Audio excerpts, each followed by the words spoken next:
ॐ श्री गणेशाय नमः।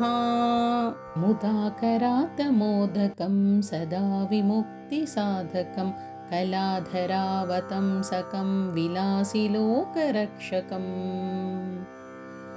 अनायकैकनायकं विनाशिते पदैत्यकं नताशुभाशुनाशकं नमामि तं विनायकम्। न ते तरातिभीकरं नवोदितार्कभास्वरं नमत्सुरारिनिर्जरं नथादिकापदुद्धरम् सुरेश्वरं निधीश्वरं गजेश्वरं गणेश्वरं महेश्वरं तमाश्रये परात्परं निरन्तरम्। समस्तलोकशङ्करं निरस्तदैत्यकुञ्जरं तरेतरोदरं वरं वरे भवक्त्रमक्षरम् कृपाकरं क्षमाकरं मुदाकरं यशस्करं मनस्करं नमस्कृतां नमस्करोमि भास्वरम्।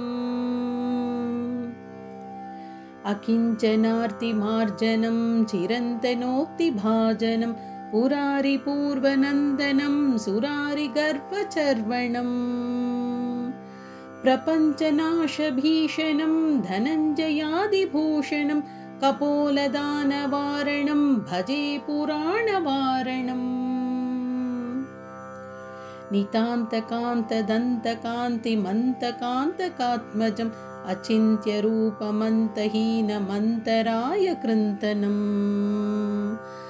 हृदन्तरे निरन्तरं वसन्तमेव योगिनां तमेकदन्तमेव तं विचिन्तयामि सन्ततम्। महागणेशपञ्चरत्नमादरेण योऽन्वहं प्रजल्पति प्रभातके हृदि स्मरन् गणेश्वरम्। अरोगतामदोषतां सुसाहितीं सुपुत्रतां समाहितायुरष्टभूतिमभ्युपैति सोचिरात्। जय गणेश जय गणेश जय गणेश पाहि मम जय गणेश जय गणेश जय गणेश रक्ष माम्। जय गणेश जय गणेश जय गणेश पाहि मम जय गणेश जय गणेश जय गणेश रक्ष माम्।